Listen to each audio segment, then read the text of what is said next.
Buenos días, bienvenidos de vuelta. Tendremos nuestra última mesa del coloquio titulado Revistas y Prácticas Editoriales. Cada uno de los ponentes tendrá un máximo de 20 minutos para su presentación y al final tendremos espacio para preguntas del público. Tenemos en primer lugar a Tatiana Pérez Robles de la Universidad de Antioquia con su ponencia titulada Prácticas Editoriales Revisteriles en las Revistas Culturales Hispanoamericanas. Luego escucharemos a Juliet Catherine Sánchez Ramírez, también de la Universidad de Antioquia, con su ponencia titulada Prácticas Editoriales Revisteriles en los Nuevos de Colombia y Claridad de Chile, periodo 1920-1932. Y para cerrar, escucharemos a Claudia Torres Perea del Colegio Mexiquense en México con la ponencia titulada La revista Génesis en el campo literario de Toluca, Estado de México, 1930-1981. Le damos la palabra a Tatiana. Buenos días. Bueno, agradezco a los organizadores del coloquio por aceptar esta ponencia y permitirme estar aquí exponiéndoles los resultados parciales del proyecto de investigación Redes Intelectuales y Revistas Literarias en la formación del campo intelectual y literario hispanoamericano entre 1892 y 1930, en el que se viene analizando la contribución de las revistas culturales y literarias hispanoamericanas en la formación de dicho campo. Uno de los retos iniciales de esta investigación fue crear una herramienta que permitiera el análisis comparativo de publicaciones de diversas nacionalidades y contextos para comprobar si en realidad existió la génesis de un campo transnacional. La propuesta metodológica surgió de la necesidad de entender las revistas como productos culturales estructurados históricamente por agentes y grupos sociales en diferentes lugares del globo que a su vez ayudaron a la configuración de campos especializados. Esta presentación se centra en mostrar las conclusiones a las que se ha llegado sobre las prácticas editoriales revisteriles. Quienes deseen conocer la propuesta metodológica pueden leerla, salió recientemente en la revista Poligramas número 58. El uso de esta herramienta ha permitido comparar hasta ahora alrededor de 50 revistas creadas entre 1894 y 1930 en Argentina, Chile, Colombia, Cuba, México y Perú, que surgieron y circularon en condiciones muy particulares y contextos muy disímiles. Pero hoy me concentraré específicamente en algunas de las revistas creadas entre 1894 a 1911 e intentaré ilustrar al menos una de las estrategias estudiadas. Este es el corpus del que voy a hablar hoy, no es el corpus completo del proyecto. Práctica social y práctica editorial revisteril. Todos los estudios que se han realizado hasta ahora sobre las revistas culturales y literarias nos han demostrado que los directores y redactores de esas se asociaron porque tenían ideas y objetivos en común, ya fuera crear una escuela literaria o definir y difundir una idea acerca de la literatura. Eso lo han hecho realizando el análisis del contenido de las publicaciones y estudiando los archivos personales de los involucrados. No obstante, considero que además de esto, otro elemento que puede ayudar a conocer las revistas es una mirada comparativa de las prácticas editoriales, es decir, de todas aquellas tareas que los agentes realizaron para crear y poner a circular una publicación. De manera que este trabajo estudia las revistas desde una propuesta teórico-metodológica que no se detiene solo en lo que dijeron, sino en cómo hicieron los agentes, directores, redactores y colaboradores para crear plataformas comunicativas que les permitieran decir lo que querían decir. Pues, si bien comparto con otros investigadores que las revistas son un objeto cultural, agrego que estas también son una práctica social, una forma de hacer algo para obtener algo. Una práctica que se ha ido estructurando con la participación de diversos agentes en diferentes lugares del mundo. Dicha práctica social, entre otras, han ayudado a la autonomización del campo intelectual y literario por ser medios de difusión de hábitos. Las prácticas sociales están conformadas por reglas y por estrategias. Ambas ayudan a estructurar el campo. Las reglas son aquellas que nos dicen qué hacer, es la estructura constreñidora, que obliga a obrar socialmente de una determinada manera. Por su parte, las estrategias son aquellas que permiten márgenes de libertad y son el medio para lograr salirse del marco de las reglas. Es la acción de la gente desarrollando sus propias posibilidades. Ya entrando en lo específico, las prácticas editoriales revisteriles son aquellas que permiten la obtención y otorgamiento de reconocimiento y prestigio cultural e intelectual y, además, determinar la calidad, circulación y la visibilidad de estas plataformas. Son todas las acciones materiales e intelectuales llevadas a cabo por los directores y redactores con el fin de crear y mejorar el proceso de edición y circulación de las revistas y así obtener capital simbólico, es decir, prestigio. Para obtener este último, los agentes deben aplicar correctamente las reglas existentes en el momento de creación de las revistas y también idear estrategias que les permitieran cumplir con los objetivos renovadores del arte. Por esto, son las estrategias las que más interesan a la hora de estudiar la publicación emergente. Es menester aclarar que muchas de estas estrategias parten de reglas o regularidades, tal como se manifestó anteriormente. Entre estas están las estrategias de creación, de composición, de financiación y de circulación.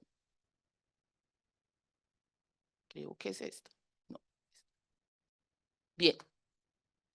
Cada una está definida pues como teóricamente, pero me voy a dedicar simplemente a las estrategias de composición porque esto es muy amplio. Bueno, voy a definir la estrategia de composición. Aquí se estudia cada una de las contribuciones que publicaron en la revista, como las temáticas y los géneros literarios o periodísticos. También es el espacio para explorar la línea editorial, que puede estar explícita en el prospecto o implícita a lo largo de la revista. Su importancia radica en que esta es la identidad y coherencia colectiva de la publicación. Las políticas editoriales, gráficas y tipográficas marcan también un espacio relevante debido a que son las que le dan luz sobre el tipo de publicaciones que se aceptarán y publicarán en esta plataforma.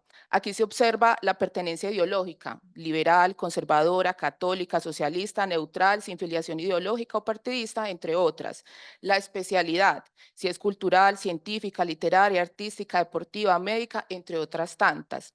El género al que se dirige, hombres, mujeres o sin distinción de género.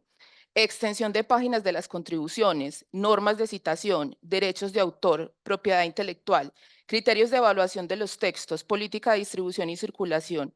Toda esta información que se puede encontrar en el prospecto y a lo largo de la publicación.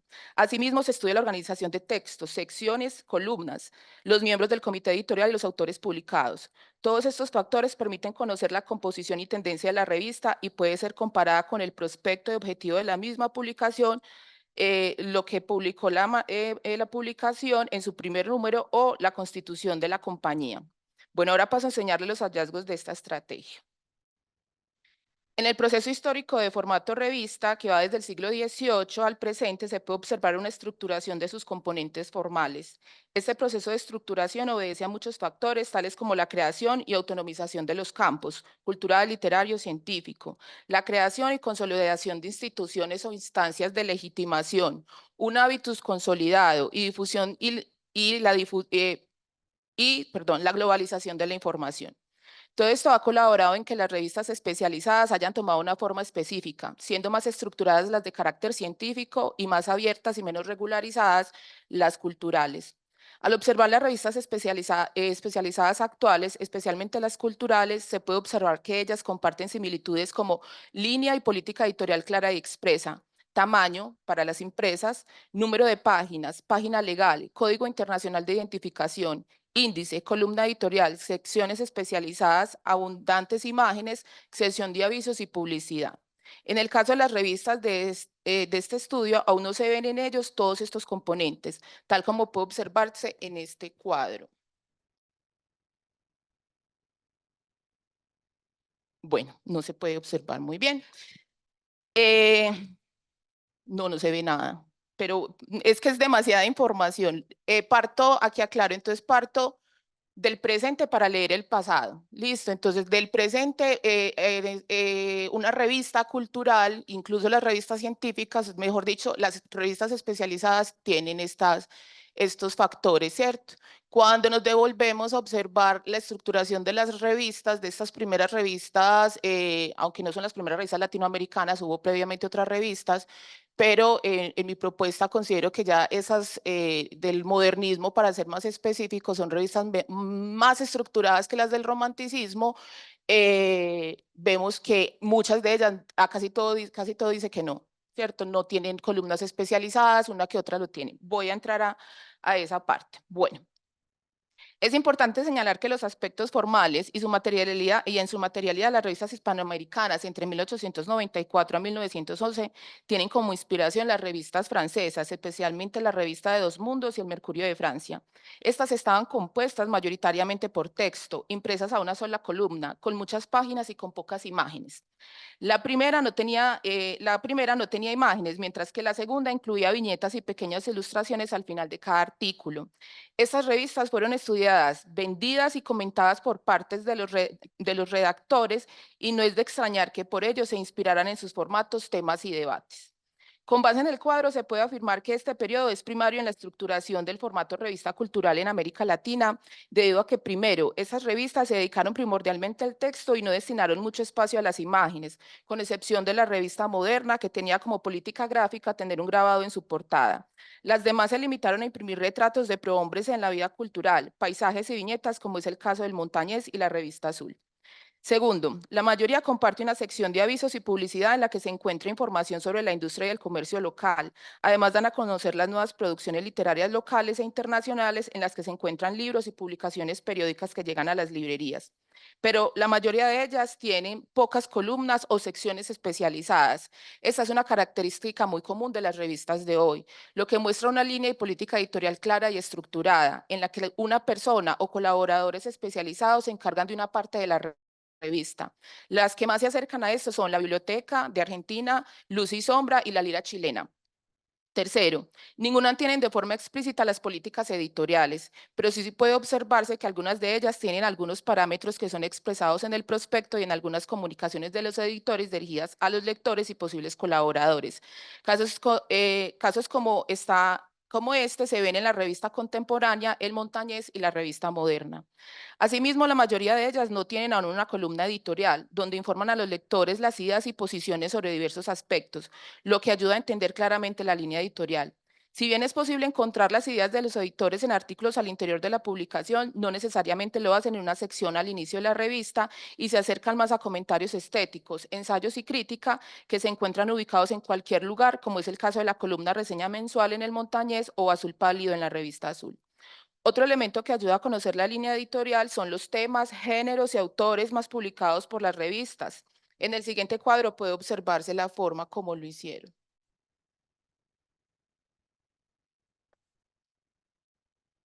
Otro elemento, perdón, aunque el cuadro se categorizaron algunas como culturales, todas estaban enfocadas en temas literarios, divulgación de autores y obras nacionales y universales. Además, dedicaron páginas a debates literarios, especialmente aquellos relacionados con el modernismo. Los cuadros fueron replicados y controvertidos por otros medios locales, igualmente por tiempo, no voy a profundizar en esta parte. Estas discusiones han sido una de las razones que volvieron a estas revistas tan interesantes para los investigadores y han ayudado a estudiar la historia literaria nacional y continental. Estos debates y controversias se desarrollaron dentro de las revistas en diversos géneros: ensayo, opinión, comentario o crítica.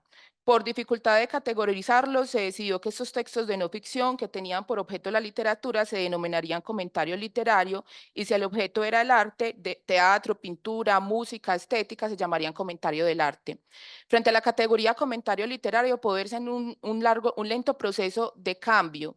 Muchos de ellos eran reflexiones que relacionaban las ideas personales, muchas veces moralizantes y subjetivas, con el conocimiento estético y teórico literario, pero también se encuentran comentarios más cercanos a la crítica literaria moderna, en la que permitían las consideraciones teóricas de lo literario y mayor objetividad. Por ejemplo, en el Montañés se encontraron 29 comentarios literarios de 190 artículos publicados en total. En la revista Azul, 92 comentarios literarios de 1774. En la Lira Chilena, 803 de 9131, solo por mencionar algunos casos. Estos comentarios incluyen textos escritos por autores locales y también traducciones e inserciones de comentarios de autores extranjeros publicados en revistas internacionales. A estos comentarios literarios puede sumársele las reseñas biográficas y bibliográficas, homenajes póstumos e historia literaria. Una explicación sobre la abundancia de este tipo de artículos puede encontrarse en el prospecto de las publicaciones, donde sus redactores se propusieron llevar cultura y literatura a sus lectores, además de abrir espacios para el cultivo de las letras, como lo expresó la revista Gris en su prospecto del primer número, al decir: fecunda será nuestra labor y satisfechos quedaremos de ella si en las páginas de la revista se forma siquiera un escritor que haya de darle gloria a las letras y a las ciencias y a la ciencia nuestra.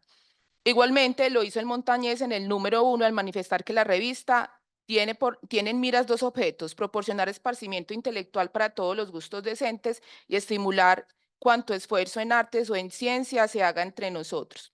Otra idea importante dentro de la línea editorial de algunas de las revistas era difundir nuevas formas del arte, tal como lo expresó en su primer número la Revista de América cuando prometió ser el órgano de la generación nueva que en América, levantar oficialmente la bandera de la peregrinación estética que hoy hace con visible esfuerzo la juventud de América Latina a los santos lugares del arte y a los desconocidos orientes del ensueño. Otro propósito editorial era enriquecer la literatura nacional.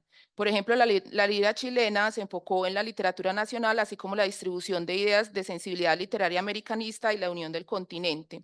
Ese carácter le permitió dar cabida en sus publicaciones a colaboradores, escritores, poetas y periodistas hispanoamericanos en la sección llamada extranjeros. Se les presentaba a partir de su nacionalidad y a veces agregando el valor que aportaba su obra a su patria.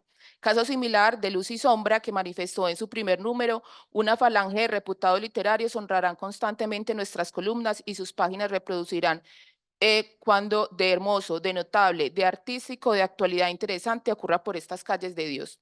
También fueron espacios cosmopolitas que buscaron consolidar relaciones y redes intelectuales y artísticas latinoamericanas, tal como lo propone la biblioteca en su prospecto del primer número, al decir: fuera de la redacción casera y la colaboración nacional, contamos para lo futuro con la cooperación de muchos hombres de pensamiento y escritores de valía residentes en otras repúblicas sudamericanas y que se han dignado a aceptar nuestra hospitalidad.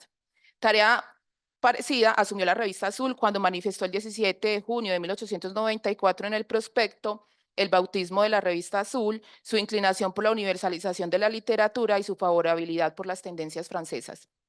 A la vez, varias de ellas se declararon desde el inicio como independientes, autónomas e imparciales en sus publicaciones. Ese es el caso de la Biblioteca, cuando informa en su primera entrega de 1896 que la biblioteca será independiente, así en materias científicas y literarias como en otras que atañen a la política y a la filosofía. Su espíritu general, si lo tiene, será el de la crítica más imparcial y amplia del bien entendido liberalismo, extraño a toda preocupación estrecha de secto, partido o círculo, y agrega: aunque subvencionada nuestra publicación, no tiene pues carácter oficial en forma alguna. Caso similar es el del Montañés y la revista Contemporánea, que declaran la primera en su primer número de septiembre de 1897 ser absolutamente ecléctica, sin escuela alguna. Y la segunda, en diciembre de 1904, aclara que ese no será espacio para hacer propaganda a favor de doctrinas de ningún género, ni políticas ni religiosas. En materia de arte, según el pensamiento de los redactores, la propaganda o excluye la noción pura de belleza o lastima la esencia.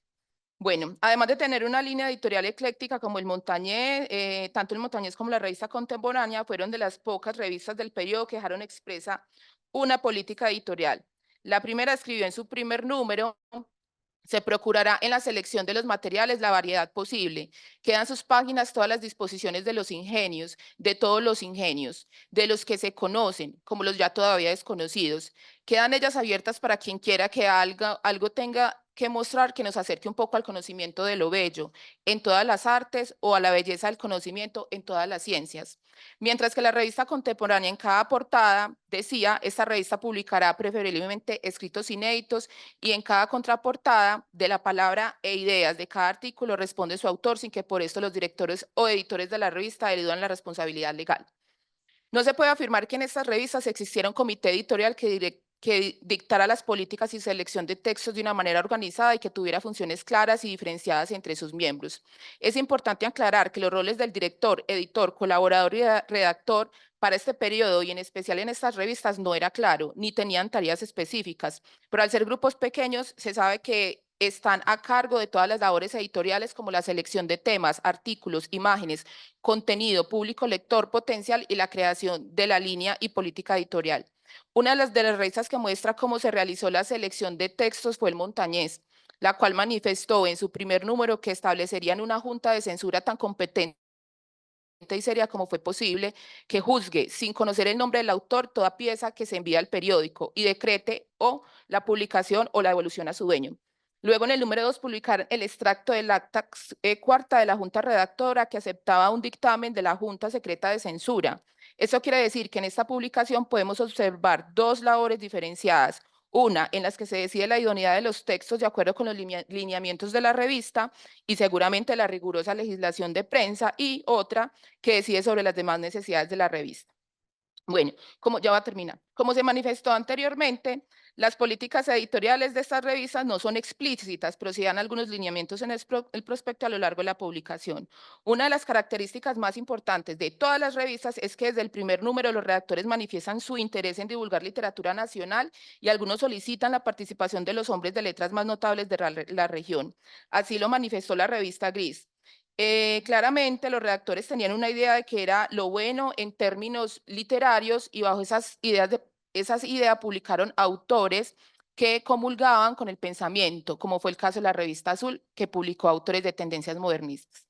Bueno, ya voy a acabar. Otras labores de los grupos editoriales eran, primero, estar al día en las condiciones nacionales, en las discusiones nacionales e internacionales sobre la cultura y la literatura. Segundo, conocer y divulgar las nuevas publicaciones periódicas y libros que llegaban de diferentes partes. Tercero, establecer redes y contactos con pares locales y extranjeros, ya fuera por medio de cartas, viajes, envío y canje de revistas.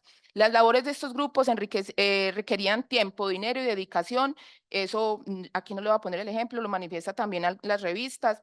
En resumen, las estrategias de composición permiten comparar las revistas desde este periodo y conocer las ideas, opiniones y debates que se establecieron se estaban dando en el momento, como fue en el caso de las polémicas sobre la renovación de la literatura y la participación de los hombres de letras hispanoamericanos en la literatura universal. Los redactores se vieron influenciados por reglas y regularidades del formato y la estética de las revistas europeas, por los temas y debates culturales y literarios franceses. Fueron limitados por la tecnología de impresión, la tinta y el papel. Se dedicaron a los géneros provenientes del viejo mundo y crearon roles, director, editor, redactor, colaborador, similares a las de sus homólogos europeos. No obstante, propusieron estrategias de composición en las que tenían la posibilidad de decidir cuánto dedicaban a cada género, su extensión, la distribución dentro de la publicación, qué tipo de debates iban a asumir, qué autoridades intelectuales publicar, el tipo de línea editorial y política a seguir, fuera enunciada o no, y la distribución de los roles con la libertad que da una actividad sin ánimo de lucro o un entretenimiento. Gracias. Muy buenos días a todos los presentes, los que están conectados en línea. Mi nombre es Juliet Caterine Sánchez, soy historiadora y hago parte del proyecto de investigación de la doctora Tatiana como estudiante en formación de maestría en formato pasantía. Y mi tesis de maestría entonces aplicó las prácticas editoriales que la doctora nos acabó de explicar en dos revistas o publicaciones. Una es Claridad de Santiago de Chile y la otra es Los Nuevos de Santa Fe de Bogotá. En la ponencia entonces voy a hablar someramente de ambas publicaciones, contando un poco lo que fui encontrando respecto a las prácticas, también aquellos puntos en los que se separan son completamente diferentes y aquellos en los que hay relación entre ambas. Inicialmente, cuando se propuso esta metodología, una de las primeras preguntas que me hacían era cómo comparar dos publicaciones de contextos tan diferentes, aunque cercanos en el tiempo. Además de sus particularidades, pues Claridad contó con 135 números en el lapso más o menos de 10 años, mientras que Los Nuevos fue una publicación que se esfumó en prácticamente un año con 5 publicaciones.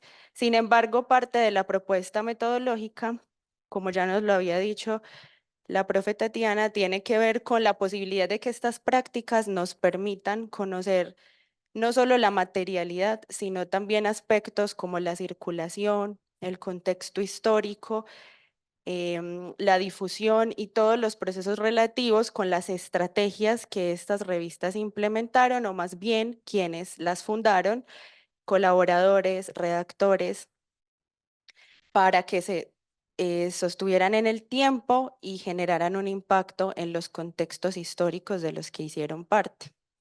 Entonces, cuando hablamos de estas revistas culturales para el siglo XX, vamos a encontrar algunas características bien interesantes de la mano de las vanguardias y el editorialismo, que permitió materializar publicaciones, en el caso chileno, de corte de izquierda, pero también democratizó, voy a usar esa palabra, un poco la posibilidad de imprimir y de difundir material relativo a las federaciones estudiantiles, a los sindicatos y también, por supuesto, a los movimientos sociales, que fueron uno de los agentes que protagonizó esta primera parte del siglo para Chile y también en menor medida para Colombia.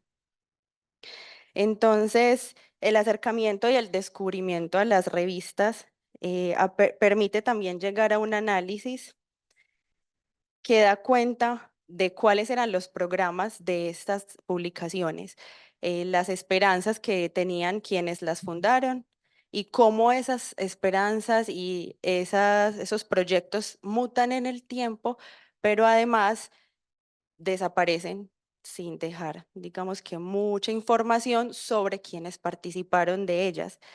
Entonces, como plataformas y proyectos, hoy en día, disciplinas diversas, como lo vemos en este coloquio, nos permiten acceder a ellas desde diferentes puntos y desde diferentes miradas. La revista Claridad, voy a iniciar entonces con Claridad, 1920-1932, fue fundada como el órgano de difusión de la Federación de Estudiantes de Chile, pero no fue el primer esfuerzo por tener un órgano de difusión. De hecho, ya tuvieron uno en 1906, luego estaba Juventud, y Claridad tiene una particularidad y es que nace en un contexto convulso de persecución gubernamental y policial a los jóvenes que hacían parte del movimiento estudiantil chileno. En ese orden de ideas, esos fundadores que hacían parte tanto del Instituto Pedagógico de la Universidad de Chile como otros conglomerados estudiantiles como las facultades de medicina. Encontramos entonces que fue un espacio de intercambio de ideas, corrientes cercanas al pensamiento anarquista, también al socialismo, pero algo bien interesante y creo que es una de las sorpresas más gratas es al movimiento obrero y cómo no solamente difundieron lo que sucedía en ese momento, estamos en una época en la que las ciudades se están transformando, pero en Chile particularmente lo que sucede es un movimiento obrero muy fuerte debido al incremento de la minería y también de esta profesión en torno al trabajo en fábricas, al trabajo en las periferias del país. Y lo que va a hacer esto es una red que va a incluir el movimiento estudiantil chileno, el movimiento obrero y sindical. Y no solo de Chile, sino también de Argentina y Perú, lo que es posible evidenciar a través de la correspondencia abierta que está en las páginas de la revista. Además de esto, esas publicaciones y los que publicaron algunos nombres importantes como Alberto Rojas, Raúl Silva Castro, Rafael Yepes, que luego van a ser parte del movimiento periodístico chileno bien importante. Tenemos ilustradores, también diplomáticos, escritores como Gabriela Mistral. Lo que podemos evidenciar a través de las prácticas editoriales es cómo las imprentas pasan de ser de unas cuantas personas. A principios de siglo tenemos, por ejemplo, el Mercurio chileno o la revista Zigzag, de la que muchos de estos jóvenes van a ser colaboradores posteriores, cuya materialidad es bien específica, bien trabajada, incluso ellos viajan a Europa para traer técnicas, para conocer de papeles, de textos, de diseños, mientras que las revistas estudiantiles lo que buscan es entregar un mensaje, aunque también lo que pudimos ver en la materialidad, de pronto ahí se vio un poquito, no muy grande, uno de los números, son publicaciones que no tienen color, contrario a Zigzag o El Mercurio, que sí cuentan con colores, con fotografías. Lo que encontramos ahí son jóvenes que están también empezando en el mundo del grabado, de la ilustración. Uno de ellos va a ser muy importante luego en el movimiento pictórico chileno. Y ahí también un deseo, una estrategia de cuidar esa materialidad y de que las publicaciones, aunque deben ser rápidas y deben entregarse porque lo que importa también es el mensaje, sí hay, digamos que, una atención a ciertos detalles. Bueno, esta década del 20 se caracteriza precisamente por ese incremento de publicaciones sumado a los actores sociales que llegan y aparecen nuevos géneros y lectores. Esto es bien importante porque una de las principales características y uno de los esfuerzos más grandes fue educar también al movimiento sindical y a los jóvenes. Entonces encontramos que se lee mucho autores rusos, pero también están siempre contándole al público lector todo lo que sucede con el movimiento obrero a nivel mundial, con el movimiento sindical, con el movimiento socialista.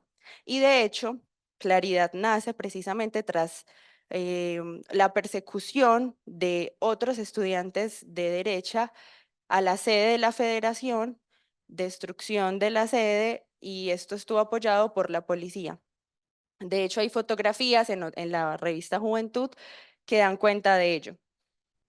Aquí es bien interesante otro de los apartados que se fueron encontrando en las estrategias de financiación, y es que precisamente ellos estaban todo el tiempo echando mano de lo que les era útil y de lo que les permitía publicar, y precisamente la federación, que era una institución bien organizada, tenía veladas literarias, primaverales, había concursos, tenían comedor estudiantil y eventualmente durante todo este proceso de la revista, algunas editoriales hechas por los mismos estudiantes, con la venta de libros, de publicaciones que ellos mismos estaban realizando, permitían un poco la subvención del periódico, de la revista y eventualmente la promoción de sus propias publicaciones e ideas.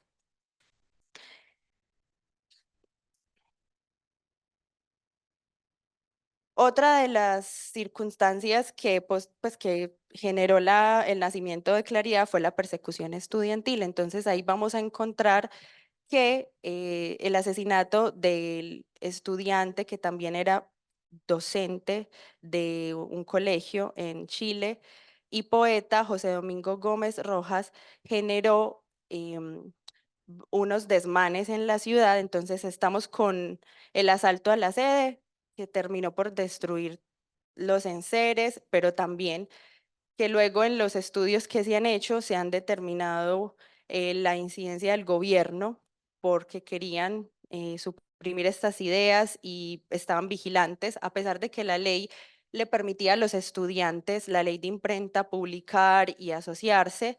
Entonces, lo que hacían era buscar móviles para quitarles por ejemplo, a la imprenta Numen le quitaron todos los materiales y los recursos, destruyeron las publicaciones, lo que era un golpe moral también para ellos. Por lo tanto, Claridad nace como una respuesta a esas circunstancias históricas convulsas, y la muerte de este estudiante, que era símbolo también del movimiento estudiantil, va a generar una profunda crítica social de parte de los estudiantes y posteriormente el fortalecimiento del movimiento a través de textos que estaban criticando todo el tiempo las acciones gubernamentales. Había una crítica social bien fuerte. De hecho, entre los años 28 van a cerrar por censura la revista. Cuando cambia de gobierno teníamos a José Luis Sanfuentes y luego el presidente que tenía o instauró una dictadura, me disculpan que se me va el nombre en este momento, cerró la revista. Entonces atravesó por bastantes situaciones complejas y eso hace parte también de lo que programáticamente busca una revista, aparte de la difusión de la opinión pública, también hay unos esfuerzos de sus redactores que en el tiempo pueden verse truncados por los contextos políticos y sociales. Se reclamaban estos espacios, había cartas abiertas de del movimiento obrero, de hecho tenían comunicación todo el tiempo con este movimiento y ellos mandaban colaboraciones y contaban un poco cómo se estaba llevando el proceso sindical. Em,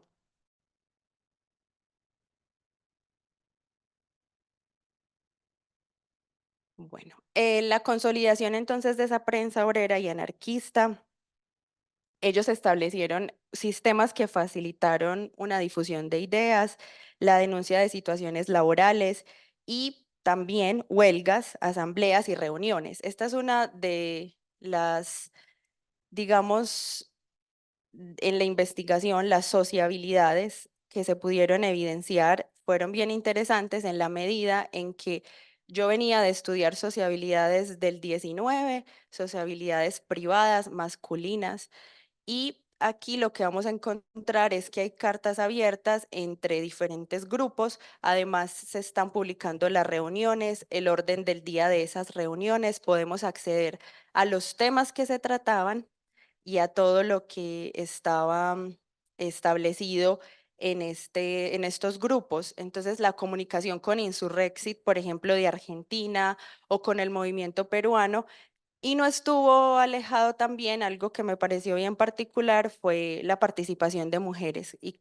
que escribieron a la revista y también de mujeres poetas como María Villagrán y Gabriela Mistral, Ginette de Roca, que hizo parte activa de la revista. Bueno, voy a hablar de claridad de los nuevos estos 5 minuticos, entonces lo va a hacer comparativamente. ¿Qué se encontró, por ejemplo, en los nuevos? Los nuevos nace como una propuesta de transformación. Lo que quieren ellos es un poco una renovación literaria, pero también política. Colombia está atravesando por un proceso de bipartidismo y además el gobierno conservador está censurando constantemente lo que se publica. Entonces hay una particularidad interesante, pues los temas que se tratan en los nuevos también están en claridad: movimiento estudiantil, reformas universitarias, lo que sucede en Rusia, lo que pasa en el gobierno. Sin embargo, los nuevos no toman tanto partido, es decir, ellos se blindan mucho de aquello que van a decir e incluso dicen que su revista acepta todas las posiciones, aunque es bien sabido que varios de sus miembros eran o liberales o estaban coqueteando con el socialismo. En este caso, entonces, encontramos que aunque hay un deseo de renovación y de crítica social, no va a ser, y por lejos es muy diferente a lo que sucede en Chile, pero es bien importante ver que esta publicación, entre sus estrategias de financiación, estaban los avisos y la publicidad, que es numerosa, contrario a lo que pasa con Claridad, donde la financiación, si bien hay avisos y publicidad, es muy poca. Hay momentos de la revista donde no existe esa financiación por parte de la publicidad porque no están pautando las empresas de Santiago, del contexto local, mientras que en Claridad siempre hay financiación de grandes empresas del mundo comercial bogotano. Además, que otra particularidad, y aquí hay un punto comparativo importante, es que un proyecto colectivo como Claridad ha sido estudiado como proyecto colectivo. Sin embargo, en el balance historiográfico me di cuenta que falta estudiar un poco más las trayectorias de esos intelectuales que hicieron parte de la revista. De hecho, muchos de ellos solo existen a través de Claridad. O sea, uno busca en diccionarios de autores y solo encuentra de ellos lo que publicaron en Claridad. Mientras que lo que pasa en los nuevos es que esos intelectuales van a ser proyectos más individuales y en el tiempo, por ejemplo, Jorge Salamea, León de Grave, que han sido estudiados, que tienen biografías, nos va a permitir ver proyectos que nacen de sociabilidades, pero que tienen características bien particulares en torno a la historia intelectual y cómo se ha estudiado ambos en el tiempo. Muchas gracias. Bueno, comienzo. Hola, buen día a todos y todos. Agradezco su asistencia presencial y virtual. Sin duda, estos 3 días han sido muy enriquecedores. Me llevo muchos aprendizajes. Las propuestas han sido muy interesantes y también me llevo muchas notas para reflexionar sobre los trabajos presentados en estos días. Bueno. Les voy a presentar la revista Génesis en el campo literario de Toluca, Estado de México, 1930-1931.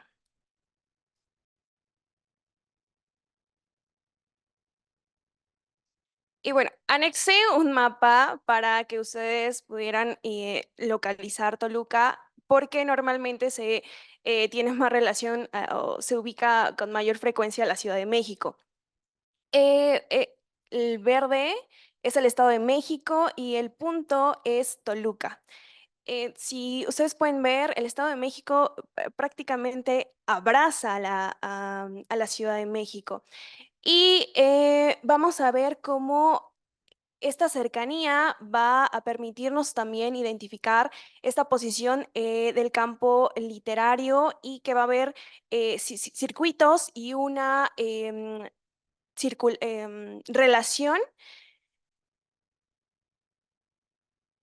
Bueno, inicio presentándoles este corpus para dar un panorama general del campo literario en Toluca, que si bien se asumía como una provincia, los autores de esta ciudad he localizado que se asumen como una provincia, como desvinculándose hasta cierto punto de la Ciudad de México. Y en estos 2 años, 1930 y 1931, se publicaron estas revistas: Iris, Génesis, Reconstrucción, Toluca, Claridad y Constelaciones. Em, Su periodo de circulación fue breve. No tengo todavía el registro de cuántos números se publicaron de cada una, solo que su periodo de publicación fue breve, 1 año, a excepción de Iris, que inició en 1929 y terminó en 1941. Coloco una breve descripción, el director y la imprenta. La revista Génesis, que es la publicación que les voy a presentar en esta ocasión, no menciona en dónde se imprime. Sin embargo, propongo que fue en la Escuela de Artes y Oficios de Toluca por diferentes razones. En primera, porque se localizaba en esta ciudad, porque las demás revistas también se están imprimiendo ahí. Y encontré igual un registro en el que editoriales de la Ciudad de México escriben al gobierno estatal para brindar sus servicios. Sin embargo, el gobierno dice, la Edallo tiene todo lo que necesito para realizar estas publicaciones. Y bueno, bueno, esas solo les coloqué en este cuadro las revistas que se publican en estos 2 años. Sin embargo, durante la década de los 30 he localizado, hasta ahora hemos localizado un total de 28 revistas y diarios, pero predominan las revistas. La revista Génesis fue un órgano de la Liga de Estudiantes del Estado de México contra el imperialismo yanqui. Esta es la portada de la primera publicación y esta tenía diversos objetivos. En primer lugar, la publicación se centró en expresar su ideología. un, un rechazo hacia este imperialismo, pero también la creación de un conjunto, un apoyo, una red iberoamericana. Difundir las actividades realizadas por la liga, ya fueran conferencias, impartición de clases o demás actividades culturales. Se dedica un espacio a la poesía y advertimos diferentes trabajos que en breve les voy a explicar. Y también dedica gran espacio a los anuncios publicitarios, principalmente de Toluca. Y justamente esta es una imagen sobre esta postura de crear un iberoamericanismo. Les leo brevemente un fragmento que es escrito especialmente para la revista. Cada país iberoamericano, en la medida de sus fuerzas, según sus posibilidades, debe alimentar a la manera de la Liga del Estado de México contra el imperialismo yanqui organismos, motores eficientes prácticos de penetración. Estas son las publicaciones de la revista. Em, Vemos que la primera inicia, el primer número en septiembre, a pesar de que la revista se asume como una revista con publicación mensual, vamos a ver que hay cortes y inicia en septiembre, octubre, diciembre, febrero, marzo, abril y mayo. Son 7 números, sin embargo, el último sale el número 6 y el número 7. La revista era pequeña, medía 16 centímetros por 22. Tiene 22 páginas, es a blanco y negro, excepto las portadas y los márgenes de los anuncios publicitarios.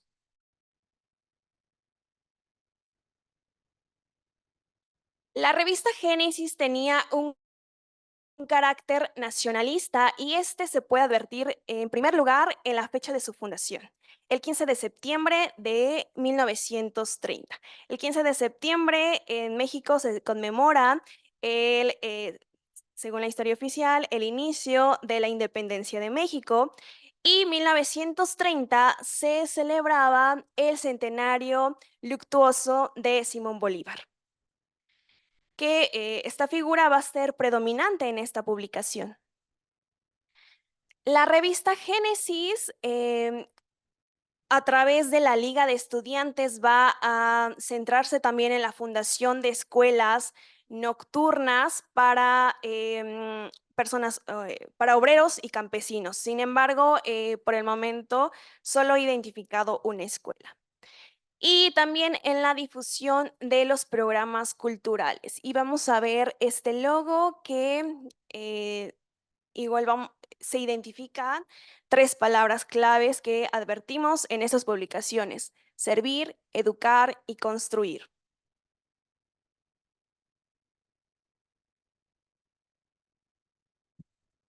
Coloco esta tabla para presentarles el cuerpo editorial. Les muestro diferentes columnas y en breve les explico. Bueno, el presidente de la Liga de Estudiantes fue Ladislao Vadillo, un estudiante del Instituto Científico y Literario de Toluca. Él va a encabezar en un primer momento esta liga, sin embargo, renuncia y el cargo de la liga pasa a manos de Gabriel Ezeta, que a su vez durante estos 2 años va a tener a su cargo la dirección de la revista. En el cuerpo editorial vamos a encontrar a 4 alumnos del Instituto Científico y Literario. Sin embargo, vamos a encontrar en la sección literaria a Josué Mirlo, un poeta, docente del Instituto Científico y Literario, que está vinculado a estos jóvenes. Entonces, cada iniciando el rastreo de las trayectorias de estos jóvenes, encontramos que son, son un grupo que le otorgan un capital simbólico y cultural a esta revista y que posteriormente estos alumnos van a financiar los libros de su profesor Josué Mirlo. Ladislao Vadillo renuncia a la dirección de la liga, pero se adhiere a su vez a la deseada delegación de estudiantes pro obrero y campesino, que va a estar combinando junto con la dirección de la Liga de Estudiantes. El financiamiento. La revista se declara como autónoma. Sin embargo, vamos a encontrar que recibe apoyo económico e intelectual de los profesores o profesionistas de Toluca. Esto se menciona en el primer número. Y también una ayuda material e intelectual de la revista Prometeo. Es una revista de Guadalajara. Y vemos que también otra parte de sus recursos van a provenir de los anuncios publicitarios y se especifica cuál es el precio de una plana, un cuarto o un octavo, que van desde los 8 pesos hasta el peso. Entonces, haciendo la secuencia durante estos 2 años, vemos que va creciendo el ingreso de la revista a través de estos meses de circulación. El punto más álgido de ingresos fue en el número 3 y 4, que reciben de 35 a 36 pesos por estos anuncios. Y también vamos a ver que la revista vale 10 centavos. Esta revista, como les mencionaba, es una revista blanco y negro, pero también considero que no se utilizaron imágenes, tampoco tiene imágenes, para que fuera un impreso accesible. El salario promedio en 1934 en el Estado de México era de 1 peso diario, laborable, 1 peso diario laborable. Entonces, la revista tenía un costo de 10 centavos y era publicación mensual. Entonces, era también para que fuera accesible. Y la revista también se va junto con la liga, a encargar de un aspecto fundamental que es la alfabetización. Vamos a encontrar diferentes referencias primero por parte de la liga. La liga ya tenía tiempo en función, posteriormente surge la revista y vamos a encontrar primero que se realicen esfuerzos por parte de los estudiantes de Toluca, del Instituto Científico Literario, de las escuelas normales, de las escuelas preparatorias, para que se unan a esta campaña de alfabetización, para que los obreros y los campesinos puedan aprender a leer y escribir. Se creen centros nocturnos para llevar el pan eucarístico del saber a los campesinos y a los obreros, unificar a estudiantes con los obreros, que se realizan pláticas ilustrativas que tienden a estimular y a elevar el nivel moral y material de los campesinos y obreros. Son algunas referencias que se encuentran en estas publicaciones. Vamos también a encontrar un texto que se llama Cómo combatir el imperialismo yanqui.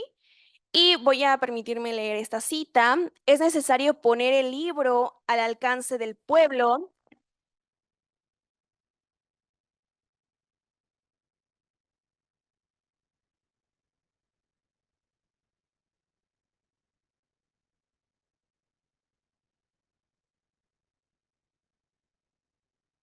Gracias.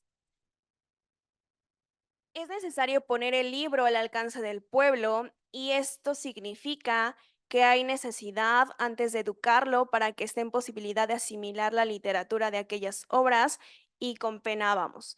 El escritor es Elías Celibet Ugarte. Sin embargo, es un seudónimo encriptado del eh, director de la revista, Gabriel Luis Ezeta. Entonces combina las letras para crear este seudónimo.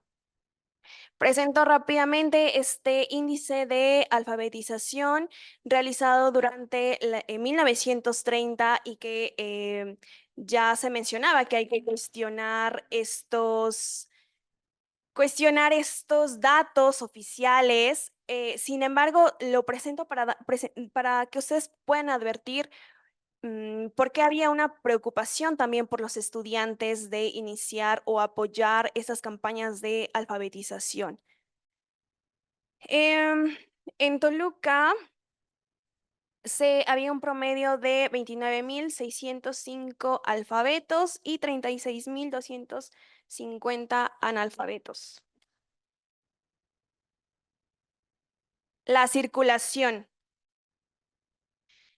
Esta revista la podemos advertir que se encuentra circulando en las bibliotecas de la entidad. En la biblioteca de la Escuela Normal para Profesores de Toluca, que es donada por el gobierno estatal para la consulta de los estudiantes, en la Biblioteca Pública Central del Estado de México, y también posiblemente se localizaba, se leía, se sociabilizaba en las bibliotecas públicas de la entidad, como las escuelas normales para profesores y de la EDAYO, porque eran alumnos que participaban activamente en la liga de estudiantes. Y también en el primer Congreso Iberoamericano de Estudiantes que se realizó en la Ciudad de México en 1930, pero que los alumnos que asistieron, que eran alumnos de Argentina, alumnos de Uruguay y entre otros, realizaron este congreso en la Ciudad de México, pero posteriormente visitaron el Instituto Científico y Literario. Entonces, hay una reunión de los estudiantes de la liga con los estudiantes del Congreso Iberoamericano. ¿A quiénes se dirigía la revista? A los iberoamericanos en un primer momento, pero también había mensajes a estudiantes, obreros y campesinos, familias y mujeres. Aquí les presento un anuncio para que ustedes puedan advertir estos mensajes hacia los obreros y las familias, que prácticamente en el anuncio hacia las familias era de que enviaran a las personas analfabetas, a sus conocidos, familiares, a estas escuelas, las escuelas nocturnas. ¿Quiénes eran los lectores? Bueno, los estudiantes del Instituto Científico Literario, alumnos de la Escuela Normal para Profesores, tanto para señoritas como para hombres, campesinos, obreros y habitantes del pueblo de Capultitlán, que ellos también tienen una participación, firman, agradecen a los integrantes de la liga por realizar conferencias, por apoyarlos en este proceso de alfabetización y que esperan que este ejemplo se replique.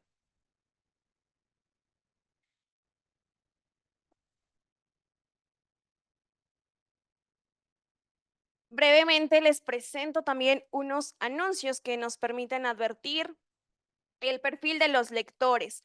El crédito, ese es un anuncio al tamaño de la hoja, 8 pesos, y que justamente publicita una fábrica de jabones de la capital de Toluca. Entonces, todos los anuncios van a ser de Toluca, favoreciendo el consumo y justamente Bueno, por ejemplo, esa peluquería también coincidía con la ideología de la Liga de Estudiantes. Si eran estudiantes, se les hacía un descuento por cortarles el cabello.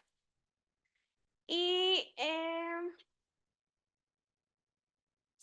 ay, bueno, creo que estos son otros anuncios, pero aquí está. Coopere usted al engrandecimiento de la patria consumiendo artículos fabricados en México por mexicanos. Pero todos los anuncios que encontramos son de locales de Toluca.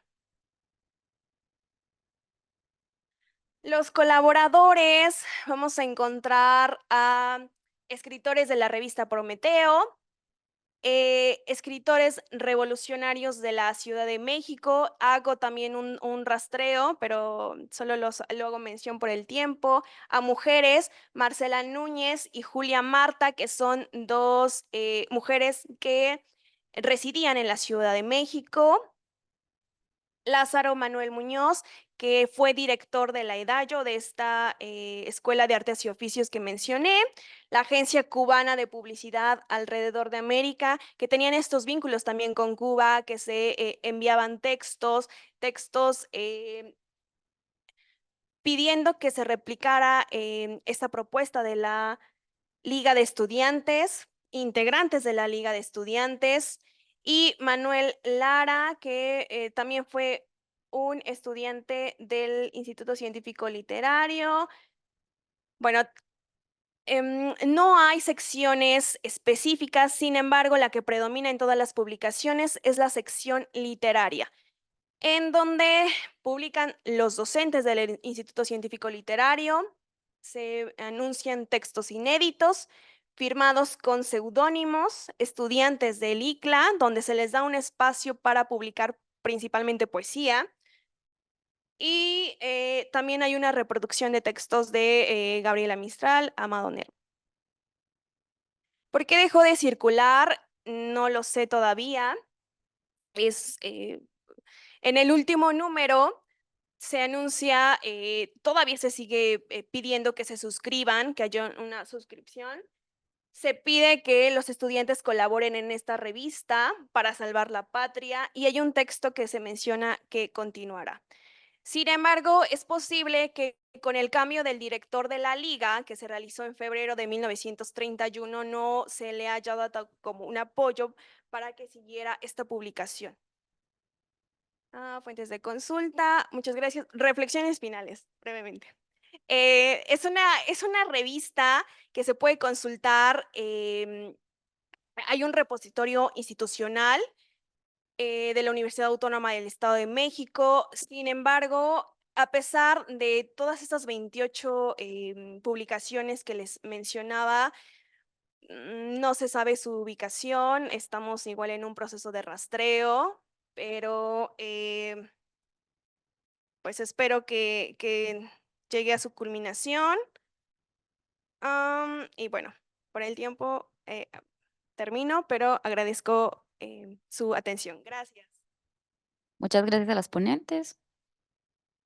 Y pasamos a una ronda de preguntas, tanto de forma presencial como virtual. Entonces, adelante, si alguien tiene alguna pregunta. ¿Tenemos alguna pregunta en el público? Bueno, vamos con la primera pregunta. Gracias por sus presentaciones. Una pregunta principalmente para Tatiana. Estos manifiestos al principio de muchas de sus revistas que estudias, me gusta este término que usaste, hábitus consolidado, porque muchas veces son reducciones de ideologías personales, ¿no? Bueno, Darío dice que queremos representar la belleza, la nueva, ¿no? Ideología estética, pero es desde mi perspectiva, es desde mi nueva modernista. Y también este artículo de Revista Azul al pie de la escalera, ¿no? Que no tenemos programa. Nuestro programa es no tener ninguna, pero entonces quiero históricamente, porque son historiadores, esta información personal, este hábitus personal, no sé, quiero saber si limita de cierta forma el estudio o complica, porque me parece que si estoy tomando Revista de América, este modelo, ¿no?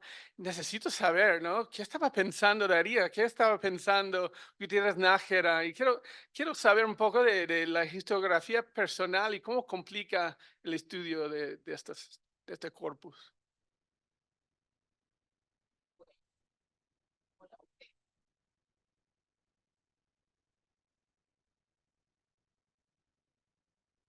Hola, volví. Lo que pasa es que cuando hablo del hábitus, el hábitus es colectivo, ¿cierto? El hábitus es grupal. Y no lo miro solo como el agente, en ese caso Darío, que va a ser una figura sumamente importante. Y esta revista, aunque solo tiene 3 números, va a ser la revista, incluso considerada como el manifiesto del modernismo. Yo no leo a Darío ni leo a estos intelectuales solo como un sujeto, ¿cierto? Va a primar, obviamente, en algunos escritos uno va a ver esa subjetividad de esa gente que está hablando como si fuera solo un sujeto, pero detrás de él veo todo un proceso, toda una construcción social, ¿cierto? Entonces, la práctica social no es una práctica individual, aunque si alguien se levante por la mañana y sea el que va a ir a buscar y toma y escribe el texto, detrás de lo que está haciendo ese agente, como un Rubén Darío, es una labor colectiva. Esta revista no es una revista de Darío, él la comparte con su amigo Freire, pero también detrás de toda, de la creación, es lo que yo llamo las estrategias de creación, detrás de todo eso hay un proceso histórico y social. Entonces, antes de esto, él se reunía en la casa de varios, de otros grandes, digamos, intelectuales y sí, hombres de letras en Buenos Aires se están reuniendo y ahí están surgiendo unas inquietudes que son colectivas. En estos prospectos o en estos manifiestos que aparecen siempre en las revistas, ¿cierto? Eso es una parte de la estructuración de este formato. Ellos siempre van a decir qué es lo que quieren y normalmente ahí hay varias personas. La biblioteca es un caso muy particular, ¿cierto? Porque allí ahí se me olvidó el nombre, es súper importante. ¿Cómo es que se llama? Bueno, el director de la biblioteca, que es una revista de la Biblioteca Nacional de Argentina y que está subvencionada por parte del Estado, del gobierno argentino, ¿cierto? Ahí sí se nota mucho y de él se han hecho muchos estudios porque es un caso, un intelectual bien importante, además es francés. Y ahí se nota mucho eso. No obstante, la necesidad que ve, porque se me olvidó el nombre, que ve él es una necesidad colectiva argentina, ¿cierto? Y también ellos la expanden no solo a la necesidad de la nación, por eso yo las leo como revistas transnacionales, parada desde la historia transnacional, ¿cierto? Que es una perspectiva historiográfica, y yo lo que digo es, o sea, ellos están hablando no solo desde la nación, de esa colectividad nacional, sino que también están trascendiendo a la colectividad regional hispanoamericana. No sé si respondí, pero... Bueno, muchas gracias. Vamos con otra pregunta. Hola, muchas gracias a las tres pues, por las presentaciones. Y bueno, tengo una pregunta como para las tres y otra específica para Claudia. La primera, que es para las tres, es, bueno, yo estoy muy interesado en los datos de revistas y en los modelos que construimos cuando estudiamos estos objetos. Y en su caso, como lo hacen explícito, me gustaría, y esto ya lo había preguntado en otra ocasión a otros colegas, si ustedes ya han pensado en una estrategia de difusión de estos modelos o estos datos, pues también para pensar cómo podemos dialogar, poner a dialogar nuestro corpus con el de ustedes, por ejemplo. Que si bien compartimos revistas, hay otras que enriquecerían tanto nuestra investigación como, bueno, la de ustedes en su caso, porque, bueno, es como también ustedes proponen un modelo de análisis específico, ¿cierto?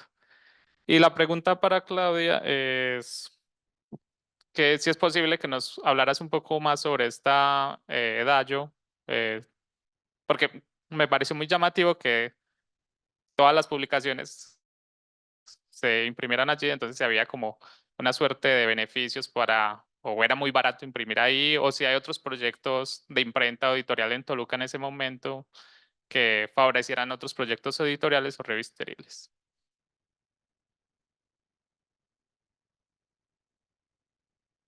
Bueno, lo que pasa es que este proyecto es muy largo, ¿cierto? Es un proyecto que va desde... Ah, había otra pregunta. No. Desde el 2018 se está construyendo y apenas llevo alrededor de 5 o 6 países. Entonces, sí, a un futuro, es que es un proyecto largo porque la idea es mirar casi todos los países que corresponden a Hispanoamérica. Entonces, está faltando demasiado aún. Si hay unas bases de datos que se están creando con esta información que se parecen nuestras bases de datos. Cuando yo llego y entro al proyecto de digitalización, encuentro con algo bien interesante, es que se parecen mucho. Yo se lo comenté a Ana, o sea, hay después del estudio que se han hecho y que digamos que en la universidad hemos hecho con las revistas, hemos caído, de pronto nos encontramos en esa formación de bases de datos muy similares. Yo a esas bases de datos, además de esa que se parece mucho entre ambos proyectos, yo creo otras 2 bases de datos que espero al final poder también entregarlas y que sean públicas. Una es las de las prácticas editoriales, ¿cierto? Que se toma con base en todo un proceso de catalogación de todos los índices, pero también un proceso de exploración del contenido. Hay otra base de datos que es la de prácticas editoriales, que también esperamos que sea pues como entregada cuando termine el proceso. Pero a este proceso le falta un montón. Por ahora se ha logrado publicar un par de artículos donde explico la base de datos y cómo se crea la base de datos y cómo se puede poner en Excel. Es la invitación que les hago que lean el artículo en la revista Poligramas, pero que estamos también en la construcción de un libro en el que se puede ampliar, porque en las revistas científicas el número de palabras es muy corto, proceso de estructuración, entonces no se puede explicar bien. En el libro que estamos pensando en este momento en el grupo de investigación, del que hace parte varias estudiantes, aquí hay algunas, también Cintia de alguna manera participó en los 2 proyectos. Saldrá un libro donde aclaremos cómo se forman esas bases de datos, porque realmente como profesora lo que a mí más me interesa y que creo que llego como a esta creación de una estrategia, de una metodología, es porque cómo explicarle a un estudiante que se acerca a las revistas, qué es lo que le preguntas, qué le puedes preguntar a una revista. Entonces, sí, eso será compartido, pero por ahora no hay fecha porque estoy investigando casi que un continente. Entonces, soy yo sola como investigadora con un grupo de estudiantes de pregrado y de posgrado. Entonces, esto tomará un tiempo, aunque no tengo tampoco mucho afán, pues hacer una investigación seria también requiere tiempo. Pero los que estén interesados la puedo compartir ya si quieren, ¿cierto? No tengo ningún problema con compartir todo ese proceso investigativo, pero todavía no está publicada, todavía no se piensa publicar en las bases de datos, pues.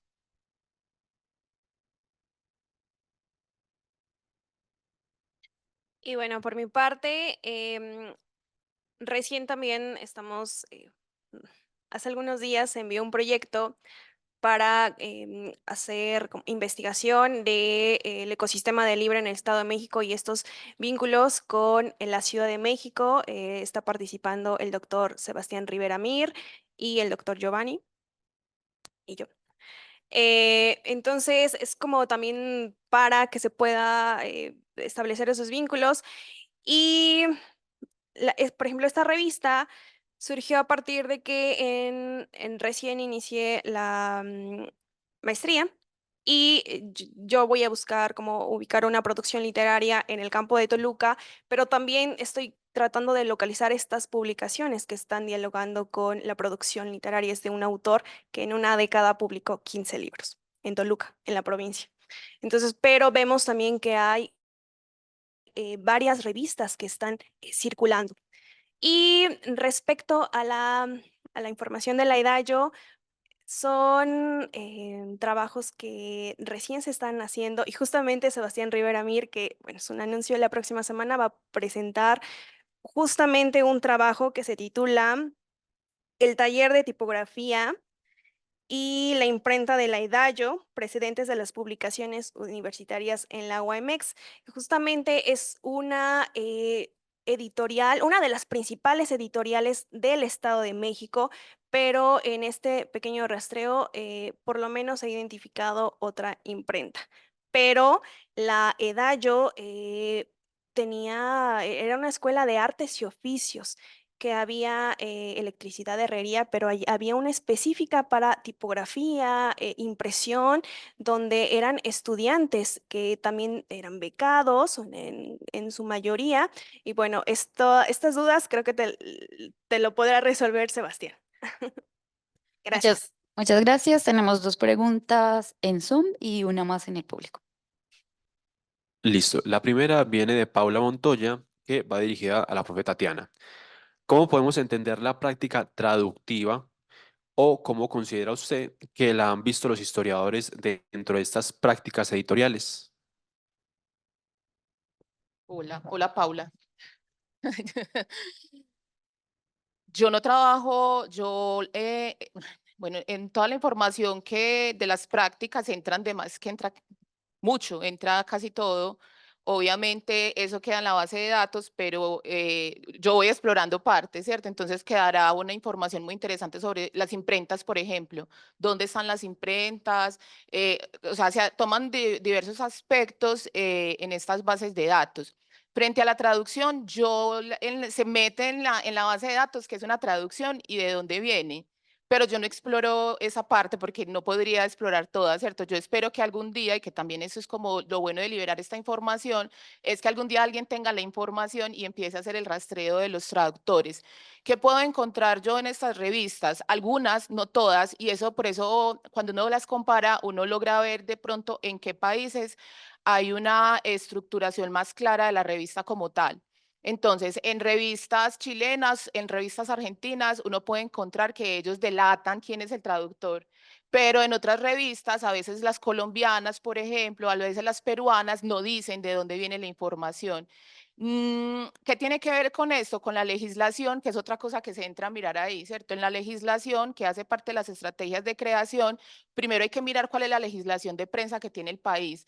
Entonces, algunos países obligan a delatar quiénes son, de dónde viene el texto, ¿cierto? Entonces, ahí puedes encontrar el traductor. Eh, entonces son como es una constelación de situaciones. Yo no me he dedicado, Paula, pero yo te puedo pasar la información para que tú hagas un bello trabajo al respecto sobre todos estos traductores, y también en el proyecto de digitalización pues de transferencias culturales también se está haciendo. De ahí también saldrá una base de datos que nos permita investigar, porque yo creo que no se ha hecho mucho la historia de la traducción. Entonces, ahí está, ahí está. Las bases de datos se encargan de hacer ese trabajo de laboratorio, de meter allí la información, pero queda ahí abierto a que cientos de investigadores y estudiantes de pregrado y posgrado empiecen a responder esas preguntas que son importantes para entender la revista, el aporte de la revista hispanoamericana a la revista como un objeto cultural de la humanidad. Muchas gracias. La segunda pregunta viene de Viviana Garcés y está dirigida a Catherine Sánchez. ¿Trabajas la materialidad con Robert Darnton y la sociabilidad con Maurice Agulón o cuáles teóricos? Muchas gracias. Efectivamente, sí. Con ellos trabajamos. Digamos que las prácticas, pues las abordamos desde Bourdieu, las estrategias y estos 2 autores para esos otros 2 componentes. Muchas gracias. Vamos con una última pregunta del público. Bueno, en realidad son 2 preguntas, una para Catherine. Nos contabas que, pues sí, en el contexto de esos años en Chile, sobre todo, que centraste un poco en la revista Claridad al inicio, nos contabas de la relación movimiento obrero, perspectivas ideológicas como socialismo, anarquismo, ¿no? Y la dirección que tomaba esta revista, ¿no? A partir de la Federación de Estudiantes, perdón. Eh, ¿Nos podrás ahondar un poco sobre los procesos de elaboración de la misma revista y cuál es su vínculo con el movimiento obrero, si existe o no existe, ¿no? Por ejemplo, y con los movimientos sociales? Y la otra pregunta es para Claudia, un tanto similar. em, ¿Existirá o tendrás tu conocimiento que nos puedas ahondar al respecto de estos vínculos entre el EDAYO, la Liga de Estudiantes y la elaboración material de la revista? Entonces, ahí es importante aclarar que inicialmente muchos de esos fundadores hacían parte, por ejemplo, de la International Workers of the World, ¿cierto? Entonces, digamos que estaban presentes militando tanto en el Partido Socialista como en estas organizaciones, y cuando estaban entonces publicando sus textos, ellos por su experiencia traían un poco la historia de estos movimientos o estaban siempre mirando hacia afuera para contarle a los lectores sobre lo que se publicaba internacionalmente y lo que estaba viendo el movimiento obrero.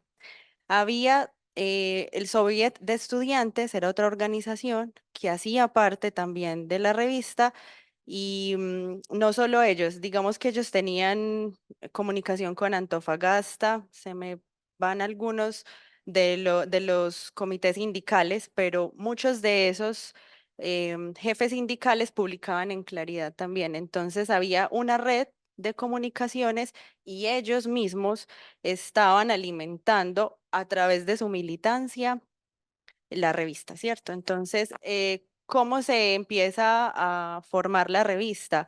Primero a través de la Federación de Estudiantes. Ellos son los que la fundan y es un órgano oficial junto a Juventud.